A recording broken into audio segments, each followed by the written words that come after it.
kayong susuko, patuloy lang kayo. Amen. Good morning mga kapatid. Yung hindi susuko at yung magpapatuloy, yun ang mga tapat. At naghahanap ang Diyos ng mga tapat o yung mga faithful servants. Kasi sa langit nga meron dun siyang binigyan ng talagang kapangyarihan na napakataas na kapangyarihan. Binigyan pa siya ng pagkakataong mag-worship, siya ang leader ng worship, si Lucifer. Pero natagpuan hindi siya tapat. Natagpuan din hindi tapat yung 1/3 angels na sumunod sa kanya. Kaya ngayon dito bilang mga tao, naghahanap ang Diyos ng mga matatapat na lingkod niya. At sino ang makakasumpong ng matapat? Alam niyo si Solomon, naghanap din yan Sabi niya, naghanap ako ng matuwid na tao, nakatagpo ako. Pero yung matapat na asawa sa 1,000, wala. Wala. Basahin natin yun. Wala siyang natagpo ang tapat. Pakitapat mo sa akin. Para matagpo ang may tapat. Tapat ko sa akin. Basahin natin ang Mangang Ngaral 28. 7:28.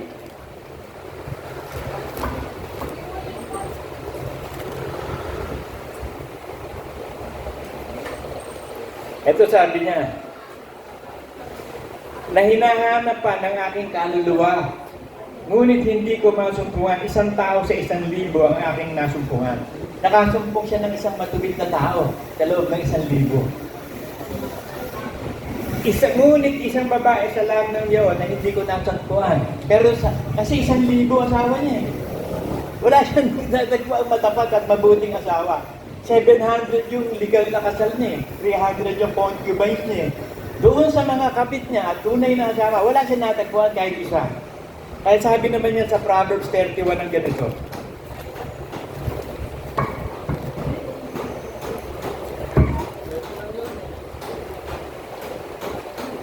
Proverbs 31:10, ito naman ang sabi niya, isang mabait na babae, sino makakasumpong? Wala nga Na-approve na. Bakit? 1,000 asawa niya Kaya sabi niya sa Proverbs 26, ganito.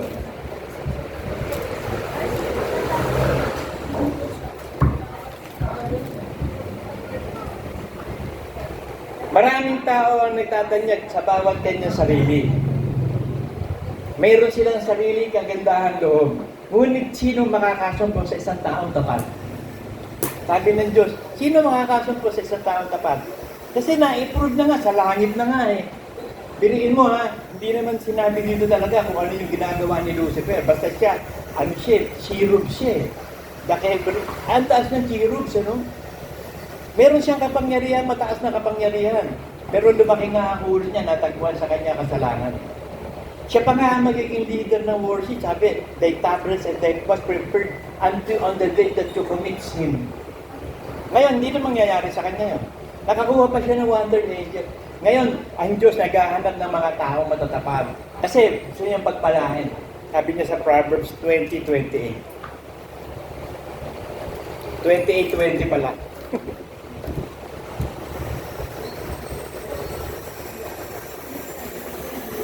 Ang tapat na tao ay mananagana sa pagpapala. So, checkin mo sa sarili mo kung tapat ka, malalaman mo naman yan Kasi ikaw ang magdidesisyon dyan Ikaw ang pipili So, kaya sabi, mananatiling tapat hanggang wakas ang maliligtas. So, ito yung karakter na hinahanap ng Diyos sa atin. Si Jesus ay tapat hanggang sa krus ng Kalbaryo Natiling tapat. Ngayon, naghahanap siya ngayon ng mga anak niya na magiging tapat din. Na magpapakabanal para kukunin niya itong buhay. Hindi tayo mamamatay kung mananatili tayong tapat sa pananampalataya at mananagana tayo sa lahat ng pagpapala, spiritual, physical at material. Chikin mo lang sa sarili mo na tapat ka. Tiyakin mo sa sarili mo na tapat ka. Malalaman mo naman yan dahil ikaw ang magdidesisyon Hindi mo naman lolokohin ang sarili mo. Lolokohin mo ba sarili mo? Wala naman siguro sa atin dito lolokohin na sarili niya. Kasi na-experience ko yan Kasi manluloko ko. Swindler ako Bata pa ako, swindler na ako. Pero nang tawagin ako ng Diyos, naging napakamatapat ko sa Kanya.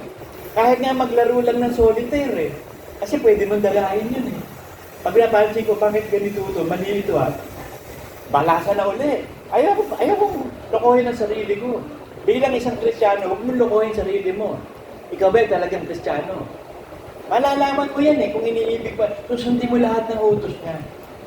At mananatili ka tapat hanggang wakas. So yun lang naman Pag na-experience na natin yun, at nasa atin na yung character ni Kristo, solve ka na. Masagana ang pagpapala mo sa lupa, physically, spiritually, emotionally, lahat ng pagpapala ibibigay sa inyo ng Diyos. Lalo na yung spiritual na pagpapala. Kailangan maganap natin yung pagtitiwala ng Diyos sa atin. Pagtitiwalaan tayo ng Diyos, pag napagtiwalaan na natin ang ating sarili. Kasi kapag hindi ka hinahatulan ng puso mo, hindi ka hahatulan ng Diyos. Pero kung hinahatulan ka ng konsyensya mo, baka hatulan ka ng Diyos. Yung conscience mo magsasabi kung tapat ka o hindi. Kasi maaari yung kaluluwa mo magsabing tapat ako. Pero yung konsyensya mo, hindi ka naman tapat. Kung talagang tapat ka, ba't ayaw magtiis talaga? Magtiis ka, parang tapat ka. Alam niyo nung araw, nung panahon ni Nero, emperador, napakasamang emperador nito. Inasawa nito lahat ng kapatid niya. Pinatay pa niya ang kanyang ina. Tapos pinersecute niya ang mga Kristiyano nung araw. Alam niyo yung Roman candles? Pag yung bagong taon, di ba nagsisindi tayo ng Roman candles? Yung tumatapsing iba-ibang kulay. Alam mo, ginawa ni Nero, gumawa ng Roman candle. Ang ginawa niya, lahat ng mga Kristiyano, nilalagay niya sa poste. Sinisindihan niya yun. Ginagawang poste na may ilaw. Ang tawag doon, Roman candle. Kaya akala natin yung Roman candle, okay yun.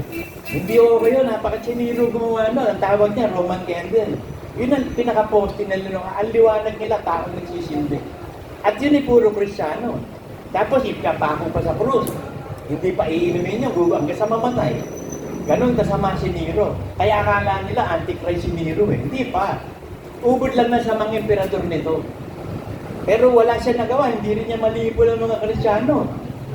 At yung iba, alam niyo, di ba, mayroong mga gladiator sa Coliseum. Sa umaga, maglalaban yung mga gladiator, yung mga preso, at saka mga alipin. Sa hapon naman, mga Kristiyano papakain sa tigre. Kaya yung buhay nila nung araw lang, pakatindi ng dinaanan nila. Pero naging faithful sila. Alam nila kasi na babalik na ang Panginoong Jesus kahit sila ipakain sa leon, sa tigre, sunugin ng buhay.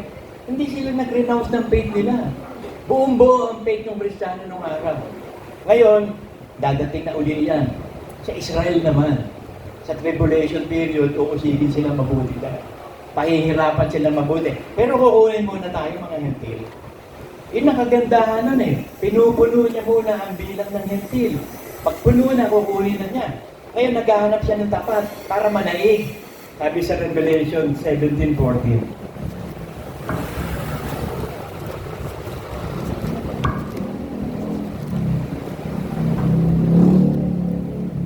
Kasi pag naghanap ng Diyos na matatapat sa lupa, makikita niya, pagpapalahan niya doon, sasangkapan niya doon ng mga spiritual na pagpapala. Pera, pagpapala, kalusugan, everything na pagpapala ibibigay ng Diyos. At pagtatagumpayin ka. Kasi nagtagumpay tayo sa pamamagitan ni Kristo kita ng Ama, sino yung matatapat. Kaya yun, pinagpipray ng Panginoon lahat na yun, para magtagumpay tayo. Kasi kailangan maging overcomer ka Kasi sabi sa Romans 3:4, malalaman lang na tayo ligtas kapag tayo naging nakatulan na. We are overcomers. Ngayon, para maging overcomer ka, Diyos ang gagawa sa iyo, maging tapat ka. So, yun lang talaga kailangan maging matapat ka. Basahin natin. Revelation 17:14. Makikipagbaka ang mga ito laban sa kordero. At sila'y dadaigin ng kordero. Kapagkat siya'y Panginoon ng Panginoon at Hari ng mga hari. At ang mga kasama niya ay yung mga tinawag at mga napili at tapat ang nanaig. So alam na ng Diyos ang lahat ng bagay Hindi pa ginagawa, nililika ang langit at lupa, nakilala na niya tayo. Nung makilala niya tayo, kasi nagbigay siya ng free will. Yung free will na yun kasi ang magde-destiny kung sino yung anak niya o hindi. So kung alam na Diyos ang future event, hindi pa nangyayari, alam na niya. So nung makita niya kung sino yung mga tunay na mga anak niya, isinulat niya sa aklat ng buwan. Tapos tinawag niya.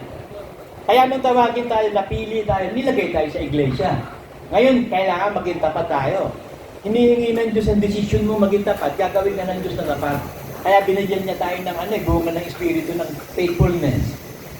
Kasi ang bunga ng Espiritu, pag-ibig, kapayapaan, kagalangan, pagtatapat, pagpapahinuhon, self-control. So kung nasa atin na yung katapatan at pagkakatiwalaan na tayo ng Diyos, lahat ng biyaya at pagpapala ibibigay niya. Talo na si Satanas eh. Si Satanas lang naman ang pwedeng gumawa ng masama sa atin eh. Walang magaganap na masama sa atin. Every day of our life, tayo taken care ng Diyos. Tayo alagang-alaga ng Diyos. At ang pag-aalaga niya, yung mga ministering angels. Kinukupkup tayo naman, ngayon nga lang, kung bubuksan ng Diyos ang mata natin, saan paterbang ministering angels natin ito. Kasi hindi natin alam kung sa isang nananampalataya, ilang ministering angels. Kasi sa Bible, ang sabi, myriads and myriads. Pag tinignan mo yung myriads, ang sabi doon, laksa-laksa. Paano bibilangin yung laksa-laksa? Laksa-laksa mga anghel. O so bawat isa sa atin may anghel, ilan kaya ang ibinigay ng Diyos sa atin at kapagbantay sa atin? Laksa-laksang anghel nga yun eh. So maaari sa bawat isa, Janet, maaaring hindi natin alam, baka 100 na anghel mo, hindi natin alam. Ang natitiyak natin, may anghel tayo. Sanggol pa lang, may anghel na tayo. Kaya makikita niyo nung bata kapag nakapreserve ako, ilang beses na ako pinapatay ni Satanas. Nung bata ako, nahulog ako sa tulay. Hindi, kaya pala ako nagka-phobia sa tubig. Kamuntik na ako malunod. Kasi nagpupunta kami sa bukid eh. Kung meron doon mga yung maliliit na ilog, naligo ako hindi ko alam, lalim pala ng burak noon. Lumulubog ako. Nagtataguti ka mo, matigas na yung natakbuhan ko. Kaya mula nung natakot ako sa tubig. Hindi na ako marunong lumangoy. Makakalagoy lang ako siguro pag mamamatay ako. Kasi nga, nakaphobia na ako eh. Pero, binuhay ako ng Panginoon. Nung binata ako, siyempre, maloko ng binata. Barkada ng mga durog-durog. Siga-siga sa Maynila. Hindi namin alam, may nakalaban pala kami dun, yung mga fraternity, hindi namin alam eh. Apo yata nakalaban namin. Nilulusog kami, daan-daan eh. Buti nakatakbo kami. Kung inabot kami, baka nadedo na ako nun. O nung Kristiyano naman ako, nag-iibanghelyo ako, pupunta ako sa bahay-bahay. Pumapasok ako dun sa mga lugar sa squatter. Tatagain ako nung lasing na lasing. Pero hindi siya nakataga. Kapatid, di ba magkapatid tayo? Kaibigan tayo, di ba? Hindi kita kaibigan. Hindi, magkaibigan tayo, di ba? Yung si ganyan, sinabi ko, buti pa mo, respetado yung pangalan ng tanong. Hindi nagalaw. O pagkatapos to, nung pupunta kami ng Baguio, tumaob yung jeep namin, putok yung ulo ko. O pagkatapos, nung Kristiyano na ako, panto na ako, na-stroke naman ako. So walang magawa si Satanas para patayin ako eh. Kasi may plano ang Diyos sa atin. Bawat isa sa atin may plano ang Diyos. Kaya nabubuhay pa tayo para matawad siya. Sundin ang lahat ng kanyang kalooban. At manatiling tapat hanggang wakas. Kasi kung tapat ka, mananaig ka. Kasi yun eh, alam ko tapat ako eh. Kasi swindler nga ako eh. Alam ko hindi ako matapat eh. Swindler nga ako eh, bata ako eh. Ba't na maging Kristiyano ko? Alam ko kung tapat ako o hindi eh. Kasi nung ako eh nagtatrabaho, talagang swindler ako eh. Ang opisina ko, yung kapitbahay namin. Tumatawag lang ako ng tumatawag sa report, nagre-reimburse lang ako ng pera, ng expenses. O nung maging Kristiyano na rin ako, napunta ako sa assessor office. O nandun na yung pera. Pero kung matapat din ako talaga sa Diyos, iniwan ko yung pera, anin ko yan. Na-experience ko na maraming pera. Ang gusto ko yung forever and ever, big time ako eh. Kaya sinasabi ko sa inyo nung araw, excuse me, bata pa lang ako, sanay na ako magsugal eh. Wala akong pakialam sa pera, todo-todo lahat. Lalo na maging Kristiyano ko. Todo-todo lahat. Hindi ako nag-iiwan sa sarili ko. Wala akong reserve. Nung maging Kristiyano ako, todo lahat. Inaasa ko sa Diyos ang lahat. Siya ang bahala. Ang dami-dami ko nararamdaman, dami ko na sakit, pero hindi ko iniintindi. I always believe in God. My body will heal my body. Kasi yan ang pagkakalikha sa katawan natin. Kaya nga tumagal na napakatagal yung mga ninuno natin eh. Diba? Sina Methuselah, 960 years old. Sina Adan, sina Eva. Si Enoch, 365, pero buhay, ginuha ng Diyos na buhay. Napakatagal ng buhay nung araw. Kasi walang mga chemical nung araw. Ang nilalangkap nilang hangin, sariwa. Kinakain nila mga gulay, prutas, inihaw na karne. Tayo hindi, lahat ng kontra dun eh. Tapos, air pollution, grabe. Yung mag-aircon ka lang, air pollution na yun eh.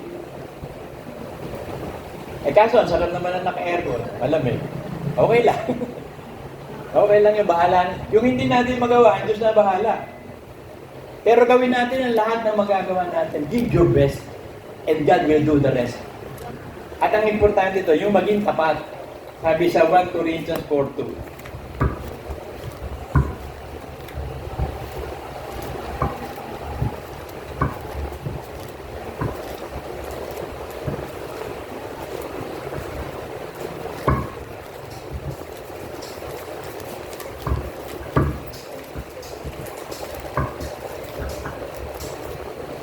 Bukod dito, kinakailangan na ang mga katiwala ay bawat isa ay maging tapat.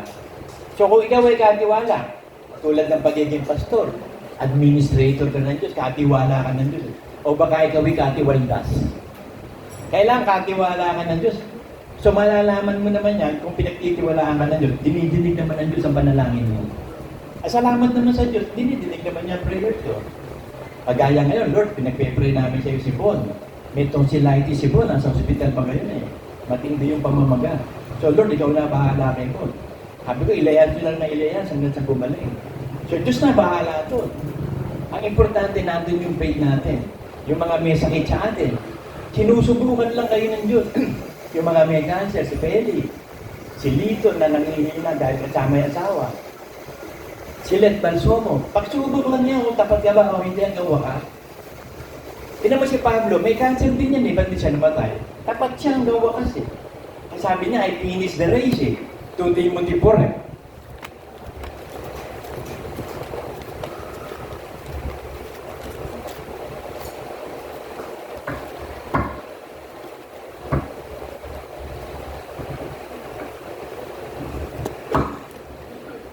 Kasi yan ang pagkakataon ni Satanas, yung may sakit ka, may cancer ka. Madali kang lagyan ng ng masamang kaisipan. Sabihin ng nanay mo, tatay mo, ba't tayo mo kumain? Wala akong gana. Bakit? May cancer ako. O matulog ka na. Hindi ako matulog eh. Bakit? May cancer ako eh. Inaalagaan niya yung cancer niya. Halika, mamasyal tayo. Wala akong gana. Bakit? May cancer ako. Lagi na lang, ay may cancer ka pa. Hindi kaya. Huwag mo intindihin ang cancer. Cancer lang yan eh. Ano magagawa sa'yo ng cancer? Ang Diyos ang pumapatay. Ang Diyos ang bumubuhay. Tiwala ka na, bubuhayin ka na. Hindi ka mamamatay. Tinan mo sabi niya, Pablo sa Panginoon, Panginoon, pwede ba alisin mo itong thorn of the flesh? Kasi cancer yung the flesh, hindi gumagaling yung sugat ni Pablo, hindi cancer of the flesh. Ano sabi ng Diyos sa kanya? My grace is sufficient for you. Nag-pray na naman siya 3 beses. Sabi ng Diyos, my grace is sufficient for you. Hindi siya namatay sa cancer. Maaaring sa history, namatay siya sa, hindi natin alam eh. Ang tingin ko, old age. Kasi sa pili mo, sabi niya eh, dumating na ang araw ko at ako'y matanda na. Tingin ko, old age eh. Pero natapos niya itakbuhin bago siya namatay. Ito sabi niya, 2 Timothy 4:7. Nakipagbaka ako ng mabuting pakikipagbaka. I have fight a good fight of faith. Natapos ko na ang aking takbo. So yung ibinigay na kurso ng Diyos sa kanya, yung bukasyon niya, yung kalooban ng Diyos sa kanya, natapos na yon. So ibig sabihin, namatay siya, natapos niya. Parang si Brother Manny. Namatay nga si Brother Manny, natapos na yung bukasyon binigay sa kanya. Hindi natin alam eh, kung ano kalooban ng Diyos sa bawat isa sa atin. Kaya nagpe-pray tayo, Panginoon, buhayin mo pa kami. Kasi sabi ng Diyos eh, ang takot sa Diyos, nagpapalaon ng buhay. Hindi matakot ka sa Diyos. Paano ka matatakot? Kung hindi mo lahat ng kalooban niya, maging tapat ka. So ang susi na naman katapatan. Pag tapat ka kasi, magtitiis ka eh. Makikipagbaka ka na mabuti pa. You will live a life of faith. Buhat ngayon, nalalaan na sa akin ang putong ng katwiran na ibibigay sa akin ng Panginoon. Na tapat na hukom sa araw na yon at hindi lamang sa akin, kundi sa lahat din naman na naghahangad ng kanyang pagpapakita. Naghahangad ba tayo ng pagdating ng Panginoon? Oo, maging tapat ka para sigurado. Kasi sabi sa 2 Timothy 2:12, ganito yun.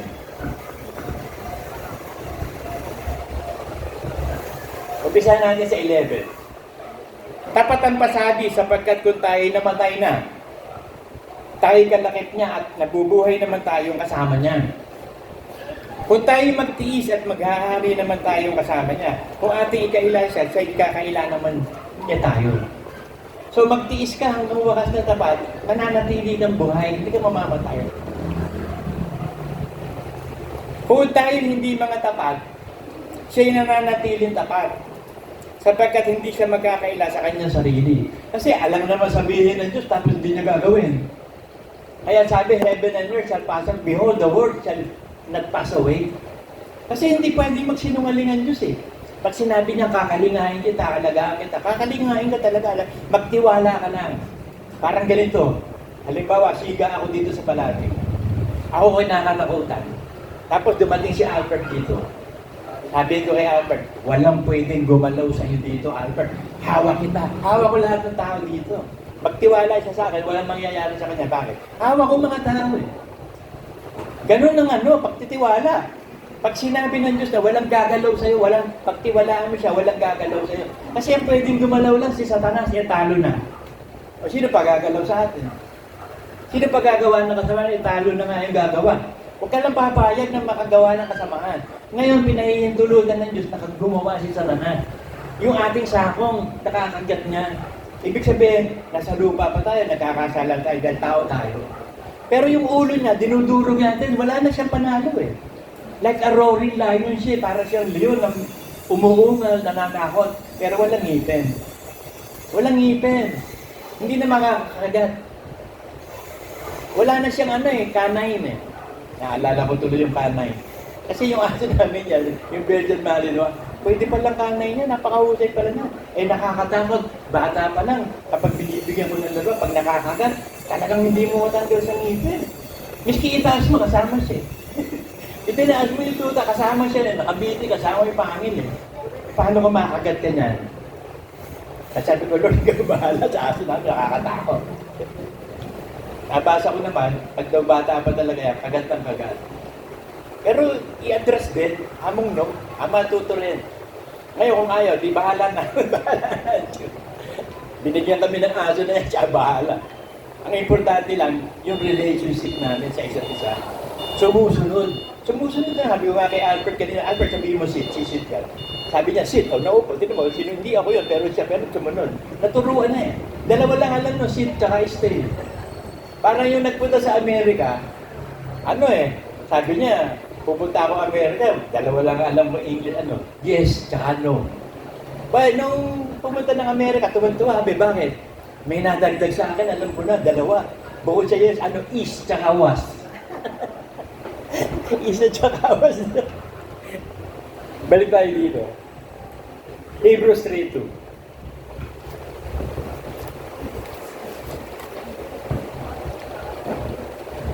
Na siya'y tapat na naglagay sa kanya na gaya rin naman ni Moses na buong sambahayan niya. So nakita ng Diyos si Moses na napakatapat. Pero kita mo, kahit napakatapat ni Moses, di ba nagkamali pa rin siya? Bakit? Kumilos yung emotion niya. Hindi niya napabanal ang sarili niya sa ilog ng, ni-red ba yun? Something like that. O hanggang sa sabi na Diyos, hindi mo pinabanal ang sarili mo sa harap ng mga Israel, hindi ka papasok sa promised land. Isang konting-konting pagkakaano niya. Pero pinakatapat siya, sabi niya, wala ako nakikitang ibang tao sa mundo na pinakamababa at matapat, kundi si Moses. Kaya nga siya ibinilang na parang Jesus, deliverer of Israel. Inalis niya ang Israel sa pagkakaalipin ng Ehipto. 430 years. May tanong nga ako dun, bakit ang tagal bago inalis niya? Bakit ko questionin natin? Pinagtagal niya, ano magagawa mo? Gusto na magtagal niya. Kasi pinuhin mo, 430 years pa bago inalis ang Israel ito. Ilang generation na hirap ang kinabot. Pinapakita ng Diyos yung masuwahin sa kanya, pahihirapan niya talaga. Lalo sa tribulasyon. Lalo matinding pahihirap ang ibibigay niya. Pero kung nangako siya sa mga patriarka na ililigtas ang Israel, meron siya covenant ililigtas niya, magtitira siya ng remnant, yun, hindi magagalaw yun. Mararapture din lahat yun. Papangkakalingain ng Diyos dahil sinabi niya Pag nakita ng Diyos ang katapatan, magsasagana ka sa lahat ng bagay. Excuse me.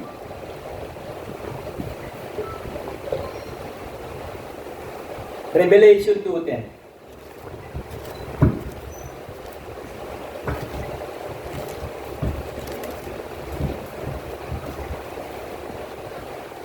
Huwag mong katakutan ang mga bagay na iyong malapit na tiisin.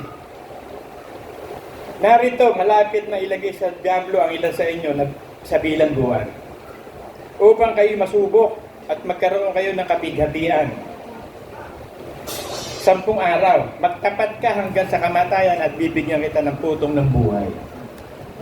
Kasi dadaan ng Israel sa 7 years of great tribulation na hindi na uulitin pang mangyari yun. Kasi matatalo ngayon ng Israel sa giyera.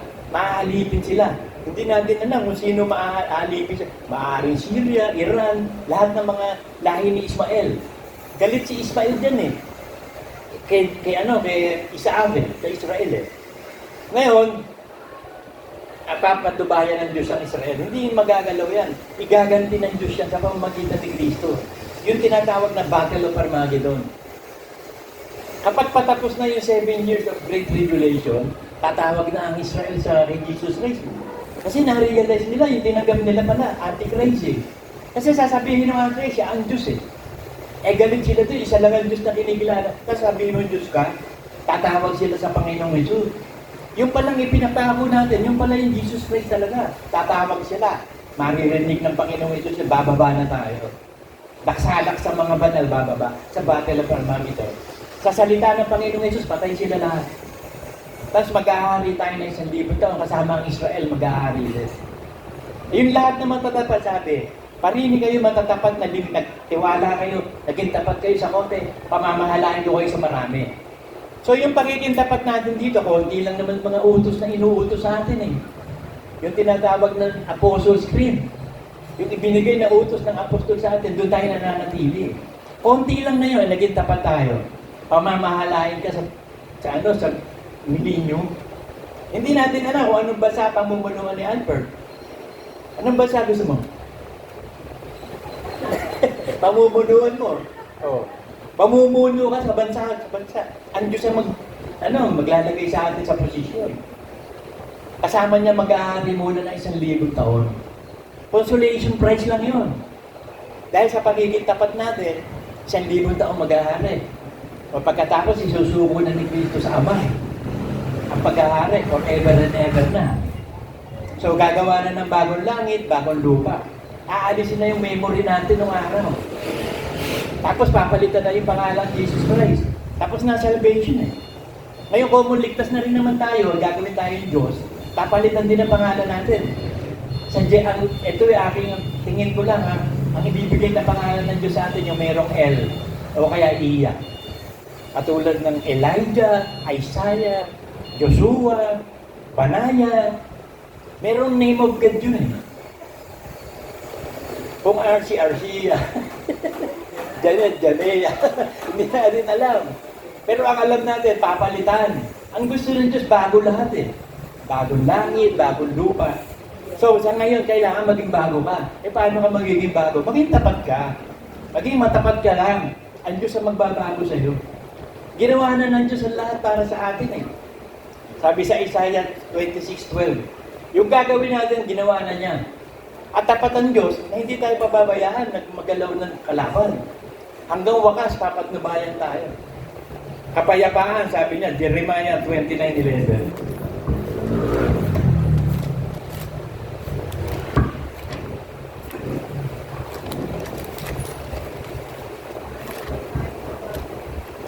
Ito plano niya sa atin at gagawin na to. Sapagkat nalalaman ko ang pag-iisip na aking iniisip sa inyo. Sabi ng Panginoon, ang pag-iisip tungkol sa kapayapaan at hindi tungkol sa kasamaan upang bigyan kayo ng pag-asa sa inyong huling wakas. Nakakasigurado tayo may pag-asa sa huling wakas. Kaya pwede tayo hindi mamatay Yun yung hope natin Sana yung hope natin maging faith. Sana yung faith natin maging gawa. Yung ating pananampalataya, maging matapat talaga tayo sa bunod. Pag nakikita mo hindi ka nakakasunod, hindi nang tawad, balik na naman. Parang solitaryo. Nakita mo parang merong mali, tigil. Di ba sa uli, start sa bago na naman. Ang Diyos laging press tayo Laging sa araw na ito siya nakikipagkondisyon sa atin. Yung nakaraan na yun Kaya sabi niya, live for today, do not worry for tomorrow. For tomorrow will worry for him. Hayaan mo ang araw ng bukas ay mamroblema sa kanya. Ayos na yung kasamaan nagaganap sa araw na to. Kasi dito sa mundo, puro kasamaan eh. Ikaw mo nandito tayo, nadamay tayo sa kasamaan. Ngayon, binigyan naman tayo ng Diyos ng pagtitiis, pagtitiyaga, kaya kaya natin. At lahat ng bagay kaya natin gawin dahil si Kristo nagpapalakas sa atin. Siya ang ating katagumpayan. Sabi sa 1 Corinthians 15:57.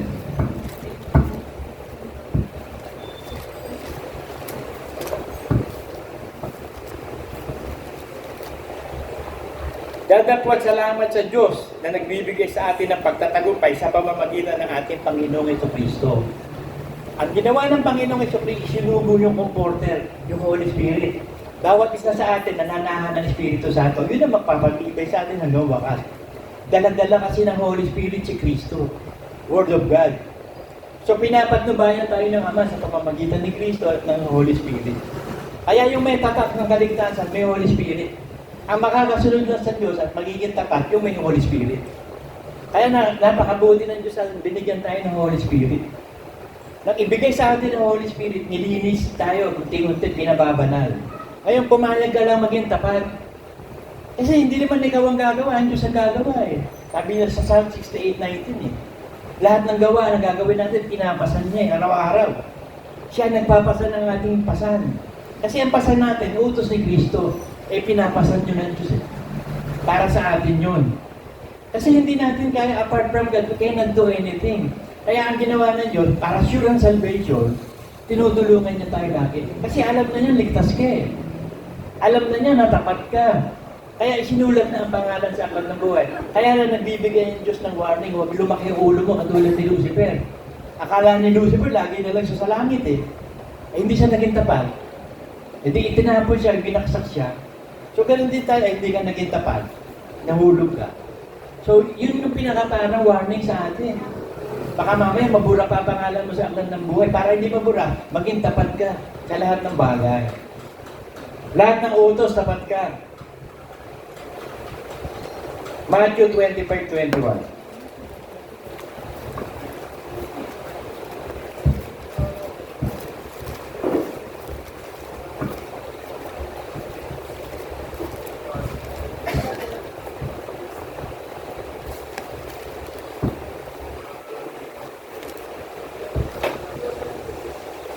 At sinabi sa kanya ng kanyang Panginoon, mabuting gawa, tapat na alipin. Nagtapat ka sa kaunting bagay, pamamahalain ka sa maraming bagay. Pumasok ka sa kagalakan ng iyong Panginoon. So hindi lang tayo sa langit. Kasi yung sa langit lang okay na. Tagapagmana tayo ng lahat ng creation. At sabi ng Diyos, halika, pumasok ka sa aking kagalakan. Naging tapat ka sa konti, pamamahalain kita sa maraming bagay. Kaya yun na lang ang hinihintay natin ngayon, araw-araw lang maging tapat ka. Siguraduhin mo lang tapat ka lagi. Deuteronomy 30:19.